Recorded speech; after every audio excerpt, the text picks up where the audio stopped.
প্রথমবারের মতো জামাইকে সাথে নিয়ে বিয়ের দাওয়াত খাইলাম, তাও আবার বরযাত্রী হয়ে। আর সাথে বরের গাড়ির আগে আগে এভাবে বাইক নিয়ে যাওয়ার মজাই আলাদা। হ্যালো এভরিওয়ান, আসসালামু আলাইকুম। This is me Emily from my page Tasnima Akter Emily. আজকে সবাইকে ওয়েলকাম করছি আমার নতুন আরো একটি ব্লগে। শীতকাল প্রায় চলেই যাচ্ছে, আর এর মধ্যে কোনো বিয়ের দাওয়াত খাবো না, এটা কোনো কথা হলো? তাই তো বিয়ের দাওয়াত পাওয়া মাত্রই সবাই রেডি হয়ে সকাল সকাল চলে যাচ্ছি বউ আনতে। বউ আনতে যাওয়ার আগে একটু শেয়ার করি, আমার ভাইয়ার বিয়েতে আমরা হাইসে করে গিয়েছিলাম ভাইয়ার শ্বশুর বাড়িতে ভাবিকে আনতে, কিন্তু আমার খুবই ইচ্ছা ছিল বাইকে করে যাওয়ার। সেই মুহূর্তে আমার ইচ্ছেটা পূরণ না হলেও কিন্তু এখন জামাইকে সাথে নিয়ে বিয়েতে যাচ্ছি বাইকে করে। বরের ফুল দিয়ে সাজানো গাড়ির সামনে সামনে সবাই মিলে কয়েকটা বাইক নিয়ে যাওয়া কিন্তু অনেক বেশি মজার ব্যাপার। এদিকে আমরা বাইকে করে যাচ্ছি জন্য আমার ননদের ছেলে মেয়েগুলোর অনেক মন খারাপ, কারণ তারা সবসময় আমার সাথে থাকতে চায় আর আমিও তাদের সাথে থাকতে চাই, কিন্তু আমার ইচ্ছা ছিল বাইকে করে যাওয়ার, তাই আর কি আজকে তাদের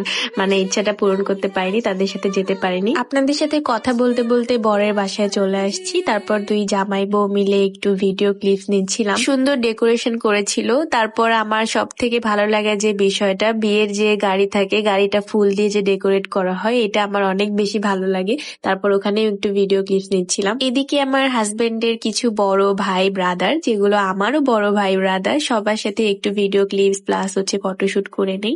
দেন এদিকে বরের গাড়িও রেডি, আর আমরাও সবাই রেডি বরের গাড়ির সাথে যাওয়ার জন্য। আমি খুবই এক্সাইটেড ছিলাম, কারণ এর আগে কখনো কোনো বিয়েতে আমার এভাবে বাইকে করে বরযাত্রী হয়ে যাওয়া হয়নি। এর আগে যত ভাই বোন তারপর আত্মীয় স্বজনের বিয়ের দাওয়াত খাইছি, ততবারই বরযাত্রী গেলে গাড়িতে করে বা মাইক্রোতে করে বা অটোতে করে যাওয়া হয়েছে, কিন্তু এইবারের ফিলিংসটা একদমই অন্যরকম। আর সাথে ছিল তো আমার প্রিয় মানুষটা। আর আলহামদুলিল্লাহ আমারও কোনো ফ্রেন্ড সার্কেল নাই, অ্যান্ড আমার হাজবেন্ডেরও কোনো ফ্রেন্ড সার্কেল নাই। সে আমার সাথে সময় পার করতে পছন্দ করে, আমাকে নিয়ে ঘুরতে পছন্দ করে, আমি যা যা পছন্দ করি সেও তাই তাই পছন্দ করে, আর সে যা যা পছন্দ করে আমিও তাই তাই পছন্দ করি। বরের বাড়ি থেকে কনের বাড়ি কাছে হয়, প্রায় আমাদের 10 থেকে 15 মিনিট সময় লাগে। তো আপনাদের সাথে কথা বলতে বলতে অলরেডি চলে আসলাম দাওয়াত বাড়ির স্পটে। ওইদিকে আমার ননদের ছেলে মেয়েগুলো ওদেরকে অটো রিজার্ভ করে দিয়েছিলাম, ওরা গাড়ির পিছে পিছে অটোতে করেই চলে আসে। তারপর সবাই একসাথে হয়ে ভিডিও ক্লিপস নিচ্ছিলাম, সবাই মিলে গল্প করতেছিলাম,